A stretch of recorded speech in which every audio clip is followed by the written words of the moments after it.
Pô, eu sou envolvido com a música desde os 5 anos de idade. Eu tenho 49 anos de música e 45 anos de profissão. Eu me tornei profissional da música com 9 anos de idade. Caramba, Foi a primeira coisa que eu fiz profissionalmente com música, eu tinha 9 anos de idade. Tocando o quê? Flauta doce.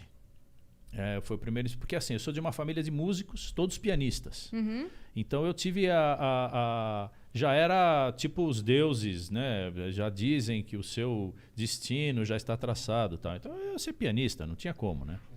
Só que eu assoviava com 1 ano de idade. E eu sou o mais novo da família. Então minha mãe me via assoviando e falava assim, o Deriquinho e tal. Olha, sabe, ela sabia onde eu estava, porque eu ficava assoviando o dia inteiro. Ela, o Derico tá lá em cima, o Derico tá no banheiro, o Derico tá tomando banho, o Derico tá... Imagina um bebê de 1 ano assoviando. Eu assoviava com Gente, 1 ano. que E o meu maravilhoso, filho... você tinha um GPS. Sim. Toda criança Um deveria alerta, vir um com um alarme. GPS. Exatamente. E o meu filho também. Meu filho começou a assoviar com 1 ano de idade. Mas não é coisa, puxa, que talento. Não, é uma facilidade que você tem e aí você pode ou não desenvolver. E aí a minha mãe, sábia, né, Dona Mercedes Matar, pianista, né, através dela é que a família se colocou na música, porque meu pai não tinha nada a ver com isso, era economista, ele que financiava, né, e minha mãe que... a família Matar que... a família Matar, a gente é... Tem o Pedrinho Matar. Pedrinho Matar é meu tio, é irmão da minha mãe. Minha mãe lembrou dele quando falou que você vinha então. aqui. Ela falou, Pedrinho Matar é tio dele. É meu tio. E aí toda a família é pianista, né? Até o tio, o irmão da minha mãe, todo mundo. E aí a minha mãe me deu uma flauta doce. Ela falou assim, o Deriquinho, eu que podia tocar um outro tipo de instrumento, tá? Vamos experimentar, já que ele assovia e tal. E me deu uma flauta doce, que é um apito, na verdade. É uma extensão do assovio. E eu cheguei da escola um dia, isso eu também me lembro perfeitamente, porque eu cheguei da escola, tinha 5 anos.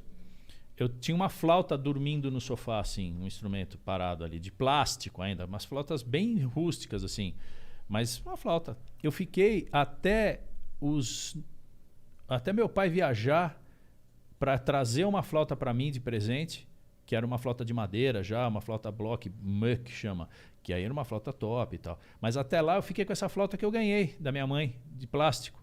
E eu cuidava dela, e era uma flauta de brinquedo. E eu ganhei concurso com ela, eu fiz recital com orquestra com ela, com uma flauta doce de plástico. Meu Deus, flauta e você tirava as músicas de ouvido ou tinha a partiturazinha? Não, eu sabia ler, sempre soube. Né? É um estudo que eu sempre tive, né? Não acredito, de leitura cara. E tal, E aí eu fui desenvolvendo... Autodidata? Não, tive mestres, grandes professores. Né? Minha mãe, todo o dinheiro que meu pai ganhava era para bancar a nossa escola e o estudo de música. E quando dava, comprava instrumento para nós. Então, assim, como eu era muito pequeno, não tinha a relevância de você comprar um belo do instrumento para esse moleque tocar e tal, não sei o quê. Mas minha mãe, por exemplo, teve uma época que ela tinha 8 pianos em casa. Em casa.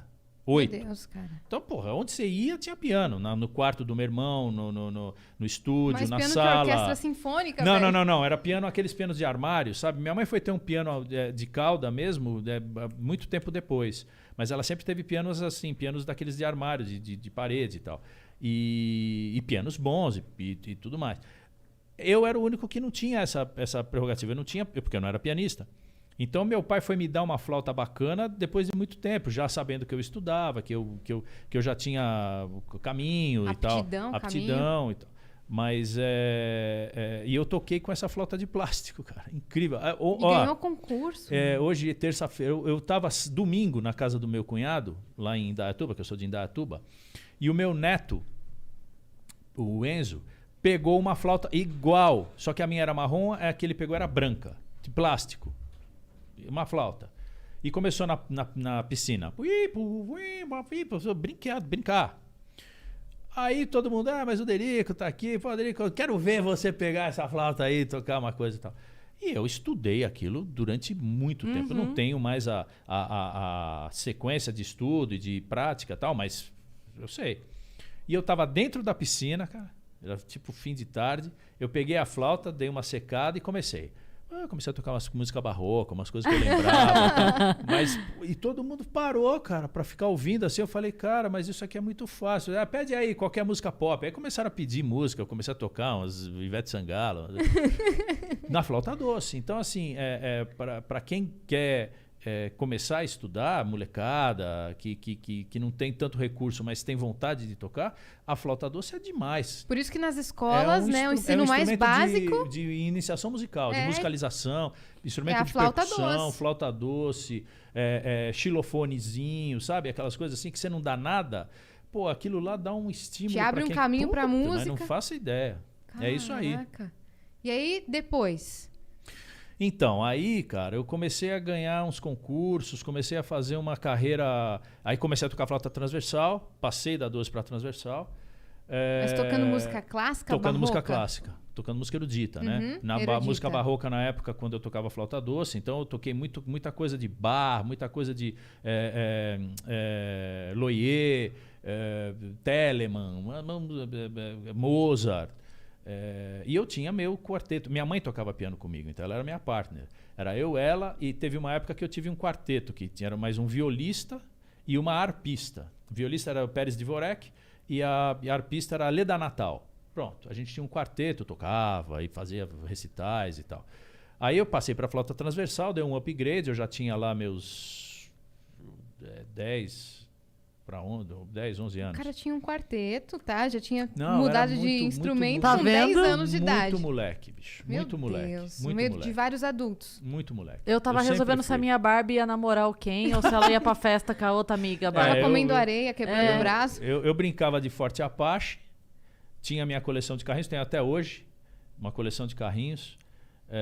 Sempre gostei de brincar, jogava bola. Né? Meu avô me dava Velotrol, essas coisas, né? Então eu tinha tempo para tudo, inclusive para estudar flauta.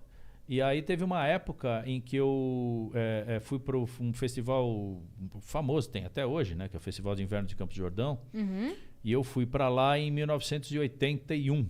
1980 para 81, exatamente. Eu tinha 13 anos de idade. Não, em 80. Eu tinha 13 anos de idade.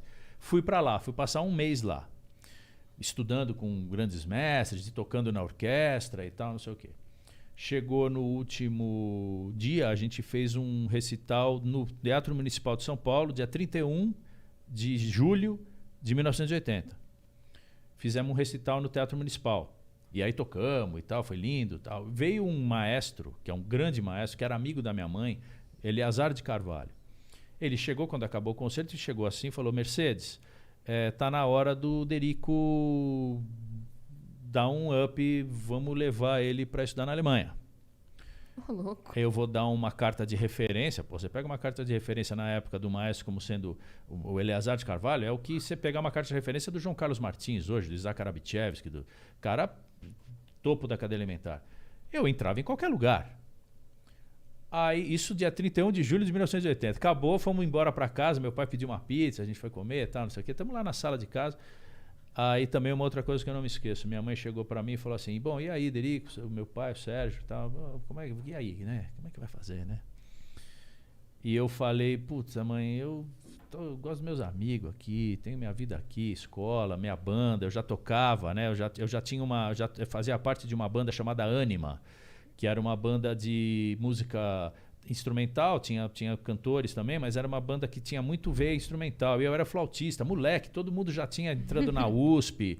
E eu tava na escola, pô, eu tava na 6ª série. Inacreditável, velho. Inacreditável. Mas assim, ao mesmo tempo era muito legal, porque me dava uma liberdade muito grande, porque eu já trabalhava, então eu tinha minha grana, eu não ganhava, eu nunca ganhei mesada do meu pai, nunca meu pai chegou e falou: Derico, pega aqui um dinheiro pra você ir lá tomar um sorvete. Nunca tive isso. Então assim, e isso tudo com a música, né? Não teve, eu não tinha outro trabalho, outra carreira. E aí eu falei: mãe, eu tô com as coisas aqui e tal. Não sei. Ela fala assim: Derico, você que sabe. Porque se você for para a Europa, você vai ter todos os subsídios, todas as coisas, e você vai ser um grande flautista mundial. Eu falei: mas então, cara, eu não quero ser um grande flautista mundial, cara. Eu tenho 13 anos. Então, faz o que você quiser. Eu falei: mãe, mas só que é o seguinte, eu não vou. Mas eu prometo para a senhora que eu vou me tornar um músico famoso aqui no Brasil. A senhora vai ouvir muito falar de mim. Tocando música, tocando flauta. Eu vou ser um grande flautista no Brasil.